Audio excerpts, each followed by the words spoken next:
रात के 11 बजे के बाद अगर मुंबई की किसी चौल में आपका दरवाजा कोई नॉक करे तो वहां के लोग एक ही काम करते हैं, लाइट बंद करके अपनी सांस रोक के अंदर से बोलते हैं, जो भी है प्लीज चले जाओ। क्योंकि मुंबई में एक चौल है जहां रात के वक्त नॉक का मतलब होता है कोई जिंदा नहीं है बाहर। इस जगह का नाम है डिसूजा चौल। कहा जाता है ये मुंबई का सबसे हॉन्टेड चौल है। और आज मैं कोई इंटरनेट मिथ नहीं सुना रही, आज मैं एक स्पेसिफिक इंसिडेंट की बात करूंगी जो इसी चौल में हुई थी। इस कहानी का सेंटर है एक लड़का, कबीर। डिसूजा चौल कोई ऐसी जगह नहीं है कि उसे देख कर लगे कि हाँ ये हॉन्टेड प्लेस है। ना यहाँ कोई पुराना बंगलो है, ना टूटी हुई दीवारें, ना बंद पड़े दरवाजे। ये एक मुंबई का नॉर्मल चौल है, बिल्कुल वैसे ही जैसे शहर का एक कोई हिस्सा हो। छोटे छोटे कमरे, पतली पतली दीवारें और एक ही कॉमन वॉशरूम जिसे पूरा चौल यूज करता है। यहाँ लोग इतने पास रहते हैं कि अगर पड़ोसी रात को खांसे भी तो तुम्हें नींद से उठने में देर नहीं लगती। सुबह होते ही चौल जिंदा हो जाती है, बच्चों की आवाजें, बर्तनों की खनक, सब कुछ नॉर्मल।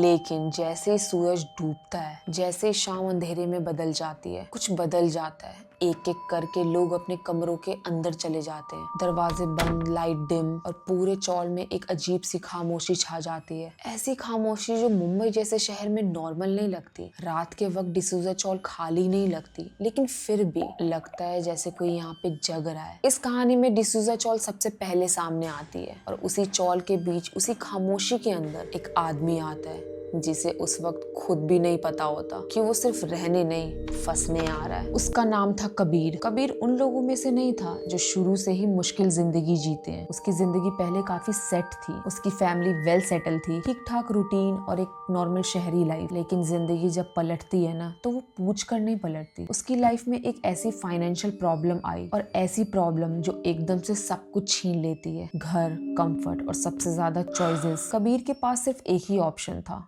कहीं सस्ती जगह पे रहना, टेम्पररी, बस तब तक जब तक चीजें नॉर्मल नहीं हो जाती। उसी बीच उसने अपने एक दोस्त से बात करी और उसके दोस्त ने कैजुअली बोला, एक जगह है चौल टाइप, रेंट ऑलमोस्ट कुछ भी नहीं है, बस थोड़ा एडजस्ट करना पड़ेगा। उस टोन में बिल्कुल नहीं बोला गया था जैसे कोई वार्निंग दे रहा हो, बिल्कुल नॉर्मल। उस वक्त कबीर ने भी कोई क्रॉस क्वेश्चन नहीं किया, ना लोकेशन पूछी, ना लोगों के बारे में। उसने सिर्फ एक चीज बोली, एड्रेस भेज दे। और जो नाम उसके स्क्रीन पर आया, डिसूजा चौल।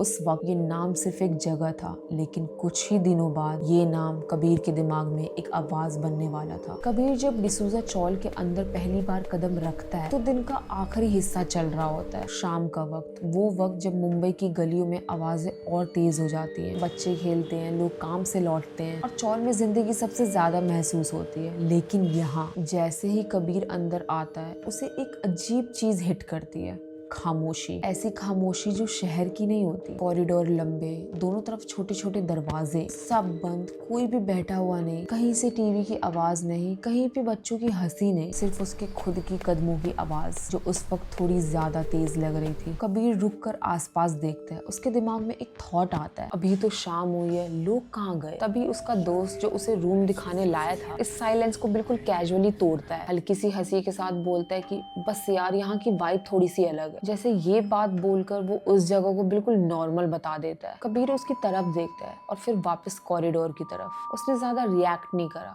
शहर में रह चुका था, स्लम्स देखे थे, अजीब जगह भी देखी थी, और उसने खुद को समझाया हर चौल शायद ऐसी ही होती होगी, लोग शायद थक जाते होंगे, अपने घर दरवाजे जल्दी बंद कर देते होंगे। पर सच तो ये था कि उस एक्सप्लेनेशन के बाद भी उसके सीने के अंदर एक छोटा सा वेट रह गया, जैसे कोई चीज कह रही हो यहाँ कुछ मिसिंग है। कबीर ने उस फीलिंग को इग्नोर किया, चाबी लगाई और अपने रूम के अंदर चला गया। दरवाजा बंद हुआ और उसके बाद ही कॉरिडोर की खामोशी और ज्यादा गहरी हो गई, जैसे उसका आना किसी ने नोटिस कर लिया हो। रात धीरे धीरे गहरी हो चुकी थी। कबीर अपने रूम के अंदर बैठा था, फोन कान से लगाकर हल्की हल्की आवाज में किसी से बात कर रहा था। वजह सिंपल थी, बाहर का कॉरिडोर बिल्कुल जिंदा नहीं लग रहा था। ना किसी की चलने की आवाज, ना किसी के दरवाजा के बंद खुलने की आवाज, ना रेडियो, ना टीवी, ना कोई हंसी, सिर्फ एक लंबी बेजान सी खामोशी। कबीर बात करते करते बीच बीच में बाहर की तरफ देख रहा था, जैसे कंफर्म करना चाहता हो कि ये जगह वाकई रियल है। और तब उसकी नजर सीढ़ियों पर पड़ती है। एक औरत,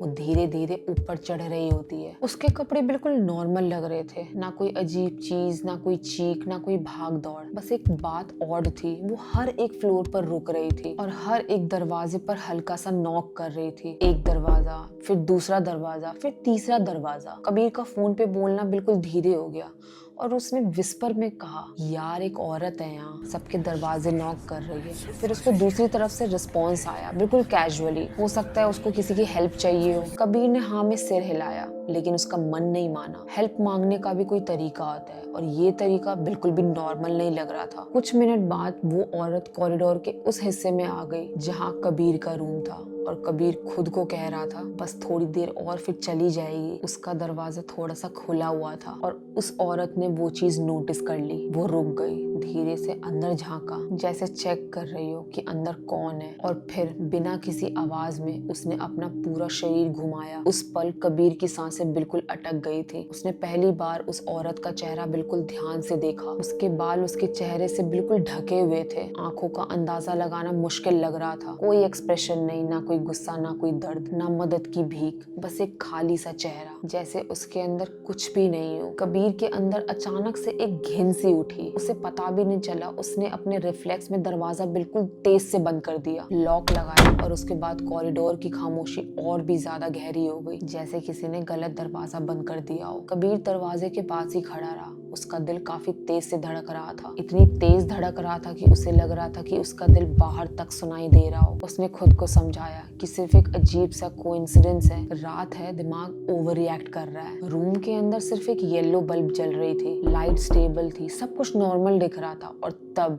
एक नॉक आया, फिर एक सेकंड के बाद फिर दूसरा नॉक आया। इस बार आवाज बिल्कुल पास से आई थी। कबीर की सांसें रुक गई। उसने अपना हाथ खुद दरवाजे के हैंडल पर बढ़ाया, जैसे बॉडी ने डिसाइड कर लिया हो जो दिमाग नहीं कर पाया। उसने धीरे से दरवाजा खोला और वही औरत बिल्कुल सामने खड़ी थी, इतनी पास कि अगर कबीर एक कदम भी आगे बढ़ता तो कोई स्पेस नहीं बचती। उस पल कबीर को सिर्फ एक चीज महसूस हुई, ठंड, जैसे हवा अचानक से उस औरत के साथ रूम के अंदर आ गई हो। कबीर ने कुछ नहीं कहा, औरत ने भी कुछ नहीं कहा। वो बिल्कुल सीधे खड़ी थी, बिल्कुल शांत, और कबीर के लिए ये साइलेंस आवाज से ज्यादा डरावनी थी। अगले पल में कबीर ने दरवाजा बिल्कुल उसके मुंह पर बंद कर दिया। उसकी पीठ सीधी दीवार पे जाके लगी। उस वक्त कबीर का दिमाग सिर्फ एक ही बात सोच रहा था, चली गई होगी, इस पर पक्का चली गई होगी। रूम के अंदर उसकी सांसें अब भी काफी तेज चल रही थी, पर उसने सिर्फ अपने आप से एक चीज बोली, एक बार कंफर्म करने के लिए बाहर देख लेना चाहिए। वो धीरे धीरे खिड़की के पास गया और उसका हर कदम काफी भारी लग रहा था, जैसे पैर उठाने के लिए भी परमिशन लग रही हो। उसने पर्दे का